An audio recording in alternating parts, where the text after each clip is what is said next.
The Jews are special and unique because of the specific nature of their relationship with God. And before those of you who don't believe in God turn me off or put your fingers in your ears and whistle Dixie or whatever it is you do to keep from hearing the truth, you do not have to believe in God to see that what I'm saying is obviously and undeniably true. The Jews are a successful minority, and that makes people envious, but other minorities have been more successful at different times.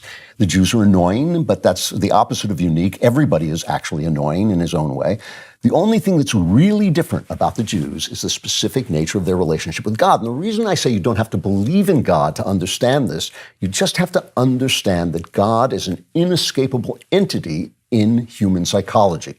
No society has ever survived without God. No society until now has ever existed without God. Even atheists have to actively disbelieve in God, whereas children will come to God without anybody telling them about him. God is a facet of the human mind. And you can believe he's a fantasy. You can say, well, it's a fantastical fantasy, like a dragon or something. You can believe anything you want. I believe that Aaron Judge is a fantasy and I'm the real right fielder of the Yankees.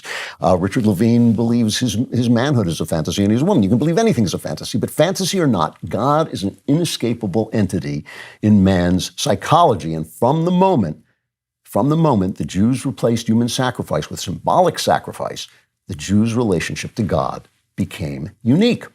And the story of the Bible is God teaching them about, with a stick and a carrot, is teaching them about that uniqueness. You can't do what other men do. He keeps saying this to them. You can't sacrifice. All the people around you are sacrificing children and babies. You can't do it. That's for them. That's not for you. You can't worship rocks and trees and statues that you made. That's for others. You can't be slaves like other people are. You have to be free men. And all through the story of the Bible, read it for yourself, all through the history stories of the Bible, the Jews fight back. They say, please, let us be slaves. In Egypt, they give us food.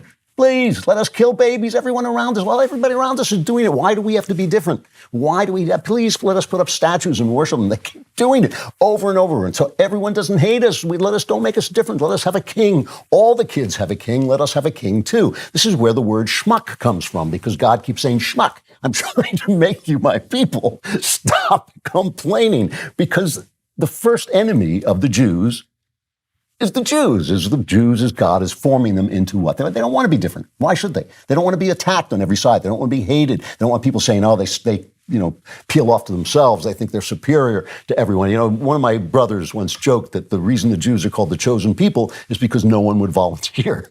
I think that's true. But over slow centuries, they are shaped into an entity that is different, that is special, because they are the theater. This is why they're special. And please hear this carefully. They're not special because they're better than other people. They're not special because they're better looking or smarter or anything like that. They're special because they are the theater in which God plays out his relationship with humankind. And again, you don't have to believe in God to understand that this is true. I will explain how it's true. They are the theater in which God plays out his relationship with humankind.